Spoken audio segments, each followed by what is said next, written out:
In 2012, the ex-president of India, Dr. APJ Abdul Kalam, visited Escorts and gave us a mission to partner India to produce more than 350 million tons of food by 2025. Sell Escort Kubota Limited share for next 1 year. लेकिन क्यों stock इतना अच्छा return देने के बाद cell करने का सलाह क्यों दे रहे हैं ब्रोकरेज फर्म? तो आज के इस वीडियो के अंदर हम लोग जानने की कोशिश करेंगे वो 5 रीजन जिसके चलते एस्कॉर्ट कुबोटा लिमिटेड शेयर को यहां पे सेल करने की सलाह दे रहे हैं ब्रोकरेज फर्म। और टारगेट कितना दे रहे हैं? 1780 का। एस्कॉर्ट लिमिटेड इंडिया के अंदर तीसरे सबसे बड़ा एग्रीकल्चर ट्रैक्टर बनाने वाला कंपनी है और ये कंपनी के पास 10.3% का मार्केट शेयर है इंडिया के अंदर। साथ ही कंपनी रेलवेज के साथ भी काम करता है और इंफ्रास्ट्रक्चर का इक्विपमेंट भी ये कंपनी बनाता है। फाइनेंशियल ईयर 23 क्वार्टर 3 के अनुसार कंपनी 16% रेवेन्यू ग्रो किया है एंड 12.3% वॉल्यूम भी ग्रो कर चुके हैं।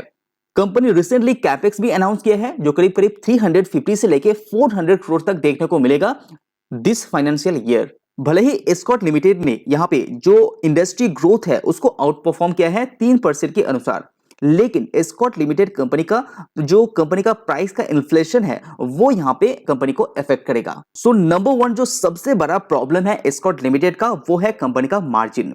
कंपनी का जो मार्जिन है वो एस्टिमेट से नीचे गिर चुका है और इसी के चलते कंपनी का शेयर प्राइस भी यहां पे थोड़ा सा प्रेशर में है। तो इस बार जो कंपनी का EBITDA मार्जिन रहा वो 8.4% का रहा जो एस्टिमेट से नीचे आया है और ये जो मेन कारण है वो है इन्फ्लेशन। जो कमोडिटी प्राइस है वो इंक्रीज हो जाना कंपनीज के लिए बहुत बड़ा एक चैलेंज फेस करना पड़ रहा है और एस्कॉर्ट लिमिटेड के लिए ये नियर टर्म मार्जिन प्रॉब्लम थोड़ा देर रहने वाला है।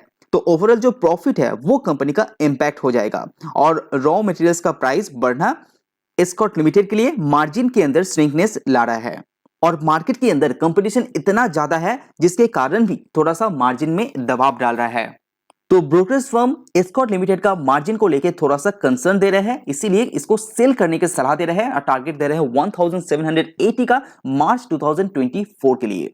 दूसरा जो कारण है वो है कैपेक्स। तो कंपनी रिसेंटली अनाउंस किया है कि कंपनी फाइनेंशियल ईयर के अंदर 350 से लेके 400 करोड़ तक कैपेक्स करने वाला है। जो पैसा कंपनी अभी खर्चा करने वाला है तो शॉर्ट टर्म के अनुसार कंपनी का बैलेंस शीट के अंदर थोड़ा सा इफेक्ट डालेगा, लेकिन ये पॉजिटिव न्यूज हो सकते हैं लॉन्ग टर्म के लिए। अगर ये कैपेक्स कंप्लीट हो जाएगा, अगर उस पर्टिकुलर कैपेक्स के द्वारा कंपनी अपना बिजनेस रन करने के बाद वहां से रेवेन्यू जनरेट करेगा, तब जाके ये कैपेक्स का सही मायने में इस्तेमाल होता है। तो अभी के अनुसार जो कैपेक्स कंपनी करेगा उसके लिए बैलेंस शीट के अंदर थोड़ा सा हेर फेर भी देखने को मिलेगा। Subscribe now and press the bell icon. उसके बाद जो तीसरा कारण है जिसके चलते ये सेल की सलाह दे रहे हैं वो है टायर्स एंड कास्टिंग का प्राइस का इंक्रीज होना। अगर आप एस्कॉर्ट लिमिटेड का रॉ मटेरियल्स कंजम्पशन को डिटेल्स में देखते हैं तो जस्ट 17% पैसा ही कंपनी खर्चा करता है अपने स्टील को खरीदने के लिए, जिसका प्राइस लगभग सेटल हो चुका है। लेकिन प्रॉब्लम कहां पे आ रहा है? Escort limited majorly tyres and casting जो खरीदते हैं वो बहुत अमाउंट ऑफ पैसा उसमें इस्तेमाल करते हैं, जिसका प्राइस 50 से लेकर 70% तक यहां बढ़ चुका है। तो इसीलिए कंपनी को अच्छा खासा पैसा यहां पे इन्वेस्ट करना पड़ रहा है, अच्छा खासा पैसा यहां पे एक्चुअली स्पेंड करना पड़ रहा है। तो जिसके चलते कंपनी का जो नेट प्रॉफिट है वहां पे इफेक्ट आ रहा है। कंपनी का रेवेन्यू के अंदर कोई दिक्कत नहीं है, लेकिन कंपनी का नेट प्रॉफिट के अंदर दिक्कत आ रहा है, इसलिए कंपनी का जो पीई रेशियो है वहां पे भी इफेक्ट डाल रहा है। तो अगर टायर्स एंड कास्टिंग का प्राइस थोड़ा सा सेटल हो जाता है तो एस्कॉर्ट लिमिटेड के लिए बहुत ही अच्छा होगा, लेकिन शॉर्ट टर्म में उसका कोई दोहरा ही नहीं है। नेक्स्ट जो कारण है जिसके चलते एस्कॉर्ट लिमिटेड को सेल की सलाह दे रहे हैं वो है मार्केट के अंदर डिमांड। अगर आप एस्कॉर्ट लिमिटेड को देखते हैं तो कंपनी बहुत ज्यादा फोकस दे रहा है एचपी ट्रैक्टर के ऊपर, जो हाई एचपी ट्रैक्टर है उसके ऊपर, जिसका डिमांड इंडिया के अंदर थोड़ा सा कम है कंपेयर टू जो लो एचपी ट्रैक्टर है। तो अभी escort limited high HP tractor के ऊपर फोकस दे रहे हैं, लेकिन मार्केट के अंदर डिमांड लोअर एचपी ट्रैक्टर के अंदर है जो थोड़ा सा ज्यादा है। तो इसीलिए ये थोड़ा सा कंसर्न जता रहा है जियोजित ब्रोकरेज फर्म के द्वारा।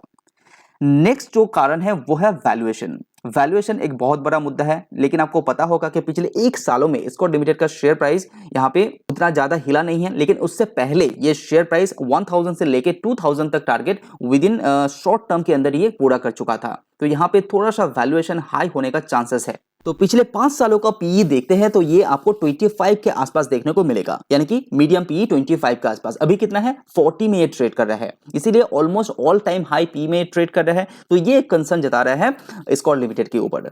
तो इसीलिए इस पर्टिकुलर शेयर अगर आपके पास है तो अच्छी तरह से रिसर्च कीजिए, उसके बाद ही आप नए निवेश करने के बारे में सोच रह सकते हैं। तो अगर बात अभी की करें तो ये बात सच है कि एस्कॉर्ट लिमिटेड काम अच्छा खासा कर रहा है, इंडिया के अंदर डिमांड अच्छा खासा है, जो इंडस्ट्री ग्रोथ है उसको भी ये बीट कर रहा है।